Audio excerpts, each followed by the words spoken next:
Okay, we're back. We're in our final part of our conversation with David Kim, a congressional candidate for California's 34th district.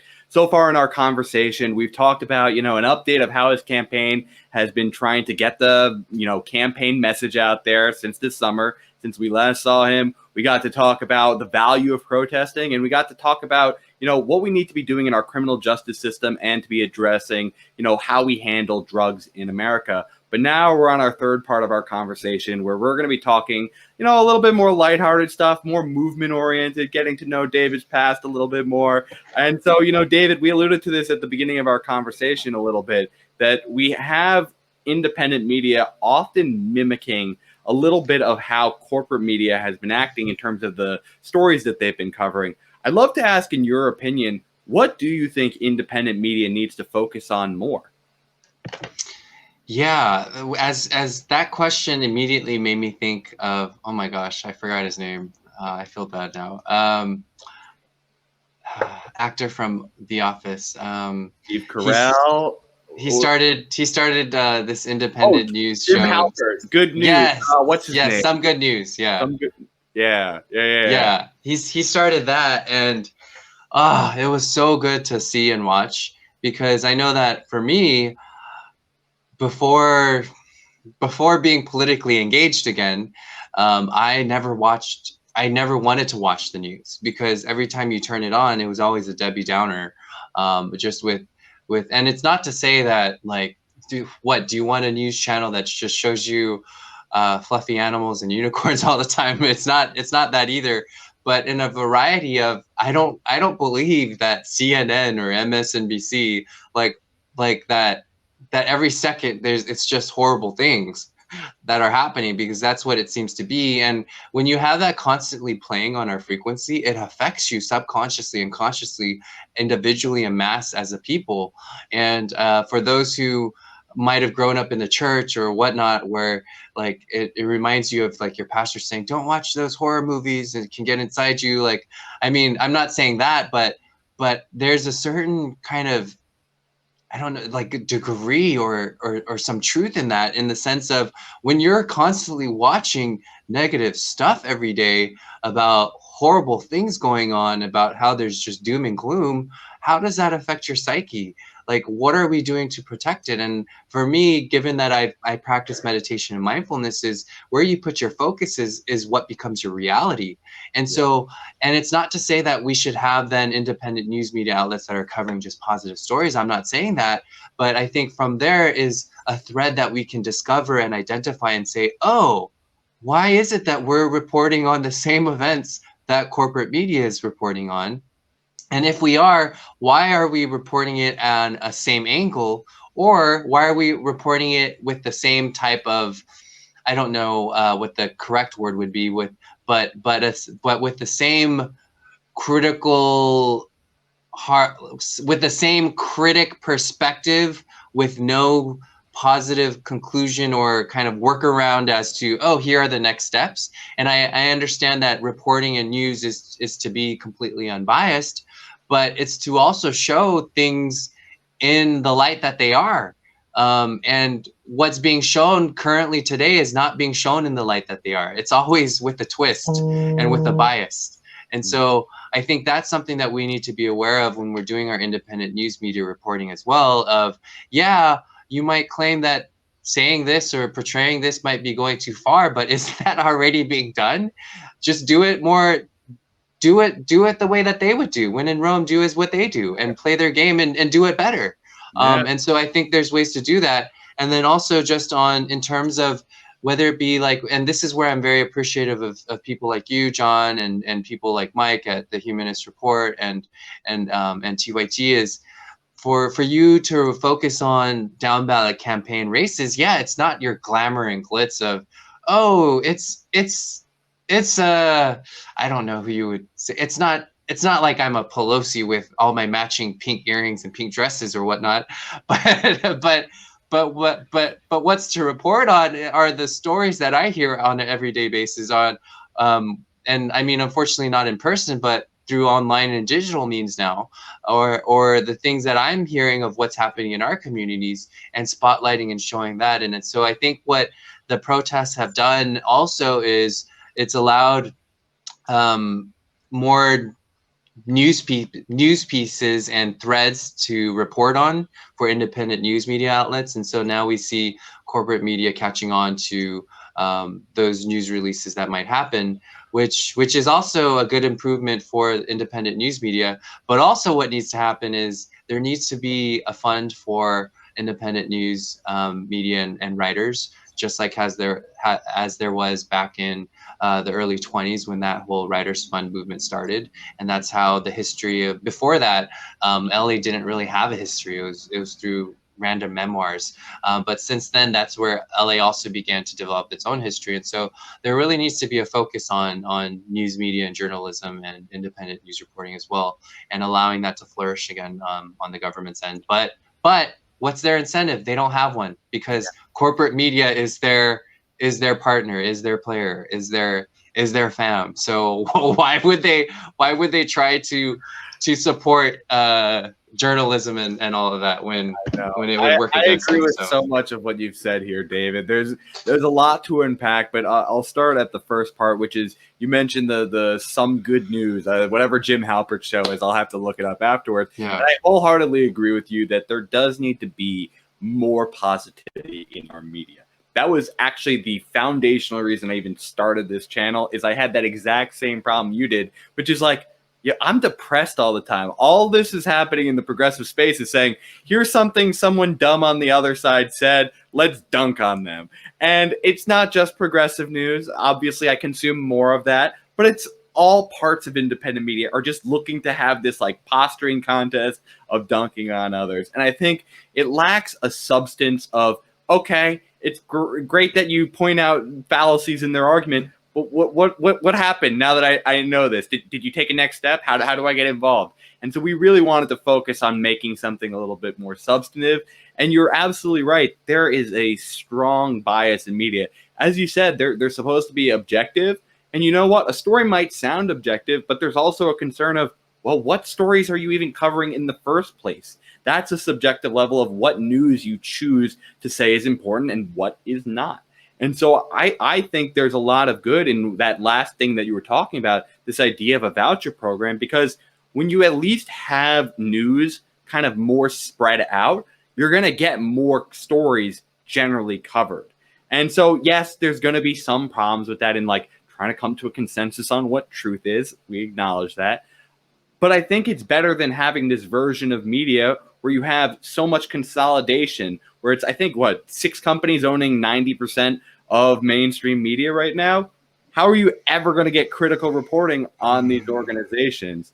And so, I'd love to ask you, you made this point so eloquently. There's no incentive right now for politicians to want to regulate the media again, because they go hand in hand. I scratch your back, you scratch mine. I get to get my message out there. I get access to you as a politician.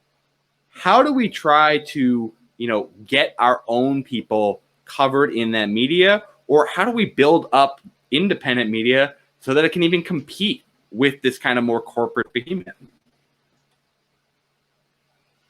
That's a great one. That's a great question, John. That's probably one of your greatest questions ever. but no, that is a very important question. I think with the instant things that I thought were, and this is just me thinking out loud, of let's say, whether it be me or AOC or Cori Bush, once in Congress, like when you get those interview requests, like we do have the power to say no, but then also though, if it will help to show coverage for our district or constituency or in the ways that we do, then why not take it? So then that sort of then becomes probably an X'd out option. But then the next thing might be, for every major corporate media interview you take, you could also take an independent one, or for every other type of press release that you need to make, then work with the independent ones, and sort of work that out where you're not strategically kind of working against yourself and your status in Congress and your media presence and all of that, but then you can still do that strategically as well. And if each member of the squad or each new member that goes in were to go ahead and start focusing on that, I could probably see like we would probably come to know 10 new media outlets. Yeah. That just as how we saw with what is it, Rising with the Hill? Now, I don't know what their origins are, but we could see 10 more of those suddenly. Yeah. If we actually had the priority and desire to address that. But I don't think that's present right now in any of our officials. So I think that's the problem. I think one of the good things about, like, I think your approach is kind of interesting, and I'm not sure what the true answer here of the idea of a media strike, because my one concern with that is, like, you know, they do have an audience. We acknowledge that. They tend to be, frankly, people that are outside of the progressive bubble a little bit. They are getting this media attention, and so it's sometimes maybe positive for us to kind of break into the bubble and start talking to people. And also, like, if they start liking what you say, and then you give attention to independent media, maybe they follow you to those independent media sources as well. So I think that's a really interesting debate to be had. Is there any reason you think that's going to be the better approach to maybe, like, media strike? Like, I feel like it would have to at least be like, as you said, the whole progressive caucus being like, yeah, sorry, we're not going there. Yeah, it's either that or just really playing the politics of it well, because I feel like you could still do both in a way. I mean, because you have to in the beginning, because, like, again, I mean, that's where the influence is with mass media. And if it helps to push along your agenda too, then I think it's picking your battles and choosing which ones. But I think it really comes down to, do you have the passion to do so? And if so, then put your politics into it and play that game well, in terms of how much coverage you'll be giving with independent versus corporate. But then also, I think it really comes down to how much power are we giving them through these different social media outlets and tech companies, and what's the extent? What are the disclosures, and what are the practices that are in place, and all of that. And I'm no expert on it, but those are definitely some areas that we need to start also re-examining as well. Yeah, I think that's so true. You know, David, the last question I want to ask you about, we'll go with a little bit of a fun one. I wanted to ask you, you know, I don't know how well you can remember your high school days, but I'd love to have a little bit of an insight. What was David Kim like in his, like, freshman year of high school? Where did he see himself going at that point in time? Did you have any, like, career prospects? Could the idea of running for office even cross your mind at that point? Like, did you see that future for yourself? Yeah, a freshman year of high school, I was freshman year of high school. I was vice president of my freshman class. Okay. So I guess the organizing had already started. But freshman year of high school. Oh my gosh, I busted my ass. Freshman year of high school, I remember, the idea that just made me have that reaction was, there was a classmate who had a dairy farm, and their family was well off and very nice, and they gave to a lot of charitable charities and everything else as well. But I had reached out to the classmate and asked her parents, and I'm in ninth grade. Yeah. And I had asked her, ninth grade. I asked her parents, hey, could we buy your chocolate milk at wholesale price? The individual containers, because the chocolate milk was so good. So could we buy that at wholesale price? And then they were asking me, why? How many do you need? I understand that you're our daughter's friend, but you're not even 16 yet. What are you doing with all of this chocolate milk? And I said, oh, well, our school doesn't sell chocolate milk, and I know that there will be a high demand for it. So I'm going to sell it to all of our middle school students and high school students. And so it was a sellout. We ordered like several hundred and just sold out every week. And so our freshman class made so much money. But anyway, it was just like, for me, like, instead of feeling like, oh, I'm a freshman class officer, what can I do? Like, no, we broke records for sure in fundraising for any high school class. But it's to realize, to think, hey, is the glass, and I know this is something we hear a lot, but is the glass half full or half empty? And just really think of it as being half full, and there's more to fill it up with. Yeah. And I know it's hard to see, but just like that famous Dr. Martin MLK Jr. quote was, we can't see so many steps in front of us, but but we just need the steps that are in front of us to take that first and next step. And then that's how we continue to grow and move. And so it's a matter of training us to think that way. But going back to freshman year, I was, I just remember hustling and bustling that way. I was always just trying to find trying to see if people were okay, and asking them, hey, how are you, John? How's your day today? And I was like that bright. You're born for right, this, man. You've been training for years. I was that bright, optimistic guy. Yeah. So, and you know what? When it comes to you, I always love that you have this, glass half full of chocolate milk approach.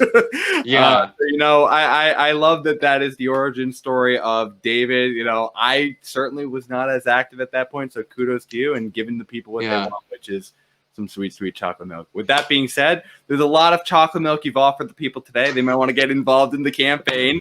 And so I'd love for you to be able to tell the folks out there, how can they get involved if they want to be able to help you out? I know you mentioned donations are important as well, but what are some of the efforts that they can get involved with, and where can they go check that out?